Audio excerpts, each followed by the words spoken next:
আম্মা ডাকছেন? হ্যাঁ ডাকছি। উঠানের মধ্যে এত ময়লা কেন? উঠান ঝাড়ু দাও নাই সকালবেলা উঠা? আম্মা আমি নাস্তা বানাইতেছিলাম, ভাবছি নাস্তা বানানি শেষ করে তারপরে আমি ঝাড়ু দিয়ে দিব।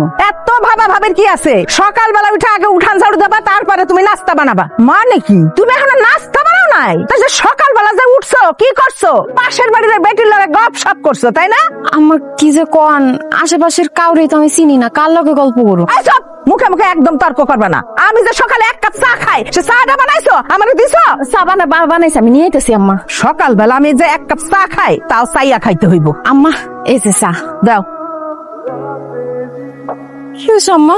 চায়ের যাইট হলো, এটা চা হইছে? এই যে বাপের বাড়ি এতগুলান বছর থাকছো, কিছু শিখো নাই? ঘোড়ার ঘাস কাটা শিখছো শুধু? আকাম্মা বাপে তোমার কোনো কিছু শিখাই নাই? আকাম্মার ঘরে রাখার নাই? কি কইলি তুই? আমার বাপ তুই একদম কথা কবি না, তাহলে কিন্তু জানে মেরে ফেলামু। আমার চা ভালো হয় নাই না, এই চা তোর আজকে খাওয়ামু।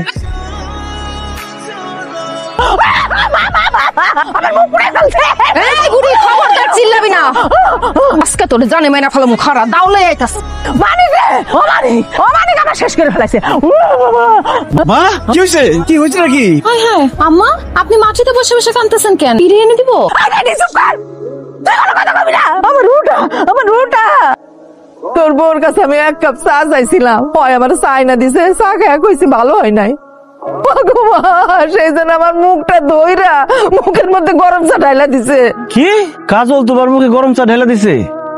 অসম্ভব, এটা হইতেই পারে না। মিথ্যা কথা বলো না তোমা। না রে বাজান, আমি মিছা কথা কইতেছি না। সত্যি সত্যি তোর বউ আমার মুখের মধ্যে গরম চা ঢাইলা দিছে। মা, আমার বউ কিভাবে তোমার মুখে চা ঢেলে দিব? আমরা দুজন তো এতক্ষণ রুমে ঘুমাইছিলাম। কি করতেছোস? এতক্ষণ তোর লাগে ঘুমাই আছিল? হ্যাঁ, তোমার চিল্লাচিল্লি শুনে তো দুজন দৌড়ে আসলাম। আরে না না, ও মা আমার মুখে গরম চা ঢালছে, আমি নিজে চোখে দেখলাম। আরে তোমার বয়স হইছে, চোখে এখন কম দেখতেছো। আরে আমি তো মানিক আর বৌমারে ওকে ঘর থেকে ডাইকে নিয়ে আসলাম। এইসব আপনি কি কইতাছেন? তখন আমি কার লোকে কথা কইলাম? কি আমার মুখে গরম চা ঢাইলা দিল? সেটা কেউ ছিল না, তোমার বয়স হয়েছে না, বয়সের ভারে ভীমরতিতে ধরছে, এই জন্য উল্টা পাল্টা দেখছো। মারে ঘরে নিয়ে যাও তো। আম্মা আসেন, ঘরে আসেন।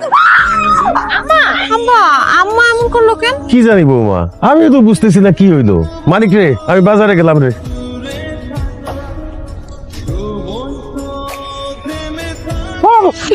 ও ভাবি, তুমি কি ভাবছো? তোমার বউ? জোর ভাবি, কি যে কও না তুমি। লজ্জায় একদম গাল লাল হয়ে গেছে। কি বাসরাত মনে হয় খুব ভালো কাটছে, একেবারে ভোর ভোরে গোসল করতে চলে আসছো। জোর ভাবি, তুমি যাও তো। কি কও না কও, লজ্জা করতেছে। যাও। যাম কেন? আমার দেওরা রে আজকে আমি নিজের হাতে সাবান দিয়ে ডইলা ডইলা গোসল করাই দেব। আসো। কি কও, তুমি আমার গোসল করে দিবা? ইস, আগে মনে হয় কোনোদিন আমি গোসল করাই দেই নাই। বউ আইতে না আইতে একেবারে সবকিছু ভুলে গেছো। রাখো, আসো। আমি বউ থাকতে তুই ভাবি আমার স্বামীর গায়ে সাবান মাখতাছস কেন? তাতে সমস্যা কি? মানিক আমার দেওরা, আমার ছোট ভাইয়ের মতো, ওরে তো আমি সাবান মাখতেই পারি। সাবান মাখাতে সমস্যা নাই, সমস্যা হইতাছে তোর নজর খারাপ, তোর চোখ খারাপ, তোর উদ্দেশ্য খারাপ। পরে আজকে পানিতে জমাবো।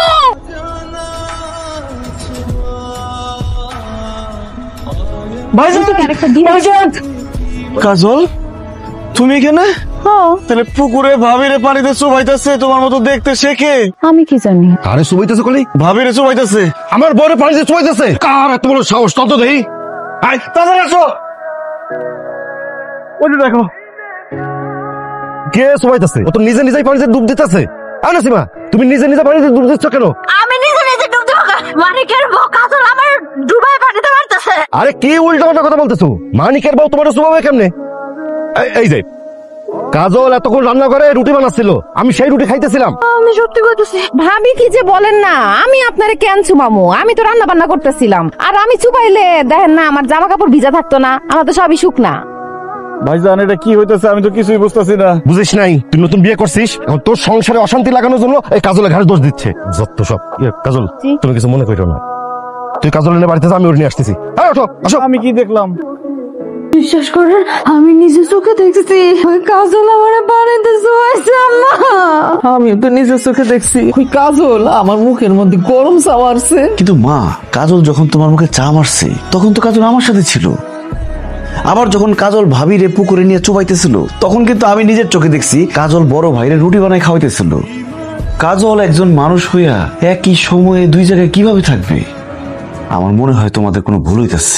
আমাকে কোন রকম কোনো ভুল হইতেছে না, ওর লগে ভূত আছে। এই চুপ করো, দুনিয়াতে ভূত পেতনি বলে কোনো কিছুই নাই। আমার এত বছর বয়স হয়েছে, আমি রাত বিরাতে কত জায়গায় যাই, আমি তো কোনোদিন ভূত পেতনি দেখলাম না। এগুলো সব তোমাকে মনের ভয়। আব্বা কিন্তু ঠিক কথাই কইছে, আরে ভূত বলতে কোনো কিছু নাই। বাবা বাবা বাবা, বিয়া কইরা বউ নিয়া ঘুরতাছস, অথচ আমার টাকা দেওয়ার কোনো খবর নাই। আপনার টাকা দেই নাই মানে? এটা কেমন কথা কইলেন আমজাদ ভাই? আপনার কাছ থেকে যে আমার আব্বা ব্যবসা করার জন্য 2 লাখ টাকা নিছিল, সেটা তো কবে দিয়ে দিচ্ছে? আরে যেই টাকাটা দিছে ওটা তো আসল, আর টাকা নিয়ে যায় যে 1 বছর ধরে ঘুরাইছে, এই সুদের টাকা দেয়া লাগবো না? আচ্ছা, তুই নাকি তোর বাপের আর বড় ভাইরে কইছ সুদের টাকা না দিতে? কইছি, কারণ সুদ দেয়া নেয়া দুইটাই হারাম। আরে তোর লাগে হারাম, কিন্তু ভাইরে আমার লাগে তো হারাম না, আমার লাগে আরাম। তোর বাপ আর বড় ভাইরে যেহেতু বলছস সুদের টাকা না দিতে, এখন সুদের টাকা দিবি তুই। 1 বছরে আমার 2 লাখ টাকা সুদ আসছে 50,000 টাকা, এখন দে 50,000 টাকা দে। আমি কোনো সুদের টাকা দিতে পারবো না। তাছাড়া টাকা নেওয়ার সময় তো আপনি বলেন নাই যে সুদের টাকা দিতে হইব। আরে আমি কে সুদ খোরাম জাত? আমার কাছ থেকে টাকা নিলে সুদ দিতে হইব, এটা কি আমার কোয়া লাগে রে?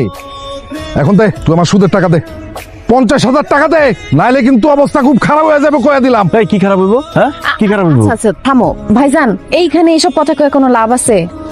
তার চেয়ে বরং আপনি বাড়িতে আসেন, আব্বা আর ভাইজান মিলা বইসা এই ব্যাপারটা মীমাংসা করি। মানিক রে, তোর বউয়ের কণ্ঠ তো অনেক মিষ্টি, অনেক মধুর, দেখতেও তো মাশাআল্লাহ একেবারে পরীর মতো। আমার ভাল লাগছে, ব্যাপক ভাল লাগছে তোর বউটা রে। শোন, তুই যেহেতু কইতাছস সুদ দে আর নে হারাম, তুই আমার সুদের টাকা দেয়া লাগবো না। তুই শুধু একটা কাম করবি, তোর বউটা রে আমার বাড়িতে 2 দিনের লেগে পাঠাই দিবি। হারামির বাচ্চা, তোর এত বড় সাহস আমার বউরে বাজে কথা কস? কিন্নির পুত, তুই আমার গায়ে হাত তুলছস? এই খারাই রেছিস কেন? হালাল পুতের মাইরা, হালাল পুতের ইচ্ছা মতো মার।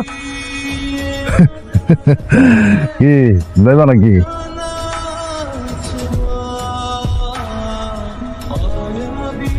আরে ওরে পরে মার, আগে আমারে উঠা। ভাই আপনি বাড়িতে বলেন কেমন? আপনার উপরে আসছিলেন? আমি কিছু জানি না, আমি কিছু জানি না। তুই পানিতে বলবো কেমনে? আমি তো বুঝলাম না, কিছু লাগছে না। আসসালামু আলাইকুম ইয়া হালাল কুবুরি। কার খবর? আমার ভাবির খবর। কি কও? ভাবিরে না বাড়িতে দেখে আসলাম, সে মারা গেল কখন? আরে এই ভাবি না, আমার বড় ভাইয়ের প্রথম বউ ফারজানা ভাবি। জানো, ফারজানা ভাবি আমারে কত ভালোবাসতো, একদম ছোট ভাইয়ের মতো দেখতো। উনি মারা যাওয়ার 1 মাস পর পর্যন্ত আমি কিচ্ছু খাইতে পারি নাই। আমার এখনো বিশ্বাস হয় না যে আমার ভাবি মারা গেছে। ফারজানা ভাবি আত্মহত্যা করছিল না? কিন্তু তুমি কিভাবে বুঝলা? এমনি মনে হইলো, আমার ডর করতেছে, চলো বাড়িতে যাই। তুই লগে থাকতে তোর বউ এইরকম একটা ঘটনা ঘটাইলো কিভাবে? কি ঘটনা ঘটাইছে? কি ঘটনা ঘটাইছে? তোর বউ আমজাদ রে বেধড়ক পিটান পিটাইছে। তোমারে তো আমি এক ভালো মনে করছিলাম, তুমি তো একটা আস্তা বজ্জাত বেয়াদব মাইয়া। তোমার বাপ মা আদব কায়দা শিখায় নাই তোমারে? তুমি একটা মেয়ে মানুষ হইয়া পুরুষ মানুষের গায়ে কিভাবে হাত তুললা? আব্বা আসলে চুপ, একটা কথা বলবা না, থাপড়ে গালের দাঁত ফলাই দিব। মাইয়া মানুষ মাইয়া মানুষের মতো থাকবা। মাইয়া হইয়া যদি পুরুষের মতো আচরণ করো, তাইলে কিন্তু তোমার ঘাট ধাক্কা দিয়ে বাড়ি থেকে বাইর করে দেবো, আমার পোলার আরেক জায়গায় বইয়া দেবো। আব্বা, আমি তো একটা সুদখোর, সুদের টাকা দেই নাই বলে আমার গায়ে হাত তুলছে সে। আমার বউ তার প্রতিবাদ করছে। চুপ কর, 2 দিন হয়েছে বিয়া করছে, এখনই বউয়ের গোলাম হইছস? দেখো জুলেখা, এই মেয়ে কত বড় শেয়ানা।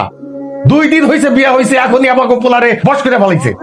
আমি তোমারে আবারও সাবধান করে দিতেছি, আবার যদি কোনোদিন বেটাগিরি দেখাও, তোমার কিন্তু সতীদের ঘর করা লাগবো। যাও আমার চোখের সামনে থেকে যাও।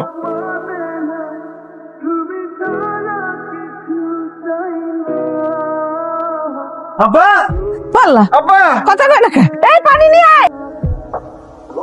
আমার গায়ে বলাইলো, আমার গায়ে সব রক্ত চিচা কামাইছে। আব্বা কি বলতেছো তুমি এইসব? কে তোমার রক্ত চুষা খেতে চায়? এই যে তোর বউ একটাকে ছাড়াছাড়ি বইরা আমারে বলছে আমার রক্ত চিচা কে বলাইবো, আমারে বাইরে বলাইবো। আব্বা কি বলো তুমি? আমার বউ তোমার রক্ত চুষা কেন খেতে যাইবো? আমার বউ তো আমার সাথে ঘরের মধ্যে ছিল।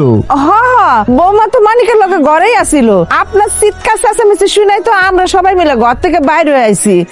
বৌমা তুমি ঘরের ভিতরে আছিলা? ও আব্বা, আপনার পোলার ঘুমাইতেছিল না, হের লগে গল্প করতেছিলাম। আর আমি আপনার রক্ত চুষা খাইতে যাবো কেন আব্বা? আমি কি রাক্ষস? তাইলে একটু আগে সাদা শাড়ি পরে আমি কারে দেখলাম এইখানে। ওরে আব্বা, তুমি কিছুই দেখো নাই, ঘুমের ঘরে হয়তো কুকুর বিড়াল দেখছো, দেখে ভয় পাইছো। চলো তো। আব্বা আসেন। না না, তুমি যাও।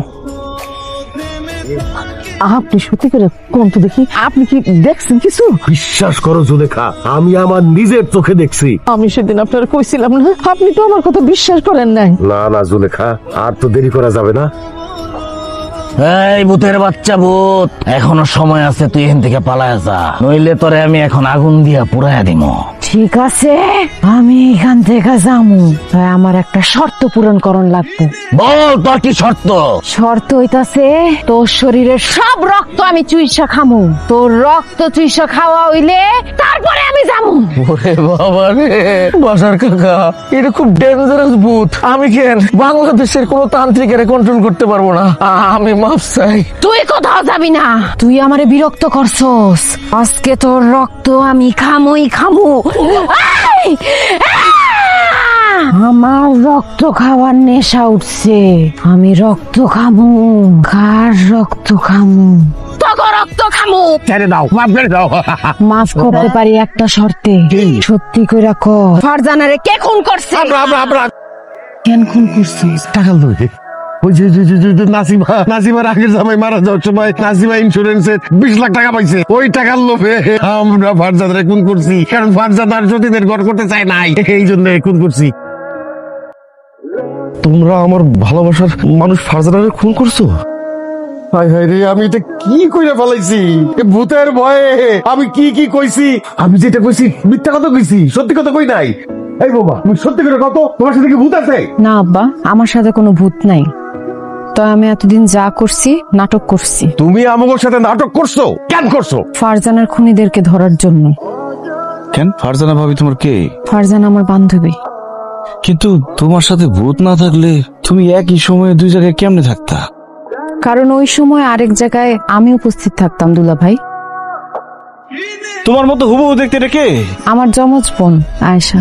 একজন নিষ্পাপ মানুষকে আপনারা খুন করছেন, আপনার করে কঠিন শাস্তি পাইতে হইব। আমি আপনাদের সন্তান হয়েও আপনাদের মাফ করব না কোনোদিন, আপনাদের কঠিন শাস্তি পাইতে হইব।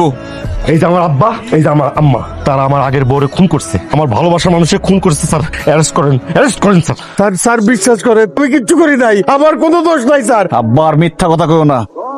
কালকে রাতে তুমি আর মা মিলা সব স্বীকার করছো, সব রেকর্ড আছে আমার কাছে। স্যার, আমার আব্বা আমার ধরে নিয়ে যান, যদি প্রয়োজন হয় আমার আব্বা আম্মার বিরুদ্ধে আমি নিজে সাক্ষী দেবো। আল্লাহ, তুই সন্তান হইয়া মা বাবার নামে সাক্ষী দিবি? আল্লাহ গো আল্লাহ, কত বড় ভুল করছি, কত বড় পাপ করছি। স্যার, ভুল হয়ে গেছে, যা করছি টাকার লোভে করছি, মাফ করে দেন। দেখুন, আপনাদেরকে মাফ করবে নাকি শাস্তি দিবে সেটা সিদ্ধান্ত নেবে আদালত। এই দুজনকে নিয়ে আসো।